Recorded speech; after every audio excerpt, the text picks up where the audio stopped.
जालन्यात सुद्धा शिवसेना आणि भाजपची युती तुटल्याची माहिती सूत्रांनी दिली आहे। भाजप आणि शिवसेना युतीचा जालन्यातील फॉर्म्युला दोन्ही पक्षांना अमान्य असल्याचं कळतंय। त्यामुळे शिवसेना आणि भाजप नेत्यांनी घेतलेल्या 8ही बैठका निष्फळ ठरल्याचं दिसतंय। आपण पाहतोय जालन्यामध्ये सुद्धा शिवसेना आणि भाजप यांच्यामधली युती तुटल्याची माहिती सूत्रांनी दिलेली आहे। 8 बैठका आतापर्यंत या संदर्भात झाल्या होत्या। आता जाऊयात पुण्यामध्ये पिंपरी चिंचवड महापालिकेची निवडणूक अजित पवार ही लढणार आहेत। प्रभाग क्रमांक 25 मधून त्यांनी उमेदवारी अर्ज दाखल केलेला आहे। तर हे ऐकून आश्चर्य वाटलं असेल, पण हे खरं आहे।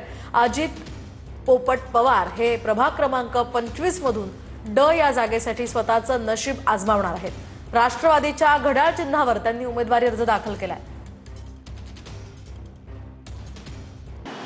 पण त्यात तुमच्या मुलाच्या तिकिटाकरता तुम्ही शिंदे साहेबांना काही प्रयत्न केले होते किंवा तशा रीतीने? नाही बघा, आशुतोष मस्के हा प्रभागामध्ये माझ्यानंतर तो माझा बालेकिल्ला आहे। त्या ठिकाणी माझा जन्म झालेला आहे, त्याचाही जन्म त्या ठिकाणी झाला। झोपडपट्टी भाग आहे आणि मी काम करत असताना ज्यावेळी मी बिझी झालो महापौर झाल्यानंतर, मला पक्षाच्या कामानिमित्त महाराष्ट्रात शिंदे साहेबांनी भूमिका घेतल्यानंतर वेगवेगळ्या ठिकाणी मुंबईत पक्षाच्या कामानिमित्त जावं लागत होतं।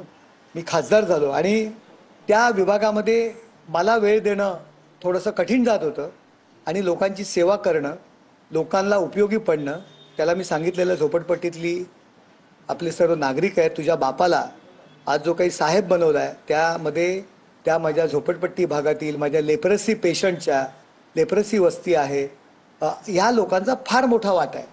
त्यामुळे यांना उपयोगी पडणं हे तुझं काम आहे आणि त्याकरता तो त्यांच्या प्रत्येक सुखदुःखामध्ये भाग घेत होता।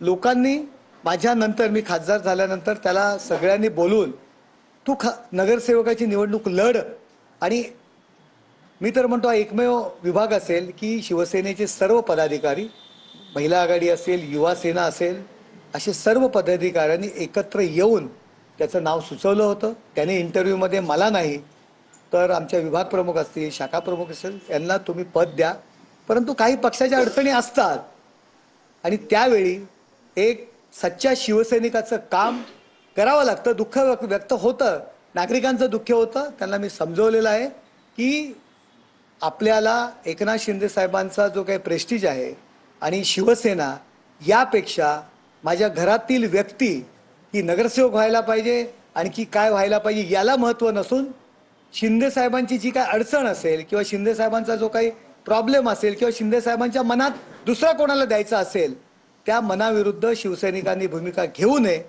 हे मी त्यांना समजवलं आणि ते त्यांनी मान्य केलं। आणि मला खरंच अभिमान वाटतोय माझ्या मुलाचा की ज्यांनी रात्रंदिवस काम केलं, लोकांसाठी झटला आणि त्या विभागामध्ये कोणाही आमचे जे काही इतर जे इच्छुक उमेदवार असतील त्यांचा कधी जास्त संपर्क नसताना त्याचा संपर्क होता, परंतु त्यांनी एक मोठ्या दिलाने आणि आमच्या कार्यकर्त्यांनी शिवसेनेचे इतर उमेदवार स्वीकारले।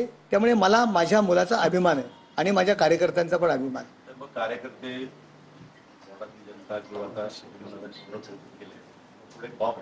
नाही नाही नाही, मी नरेश मस्के देवा मला पाव तुला बिस्किट ही अशी जी म्हण आहे यातला नरेश मस्के नाही आहे की मी फॉर्म भरत नाही, माझा मुलगा फॉर्म भरत नाही म्हणून मला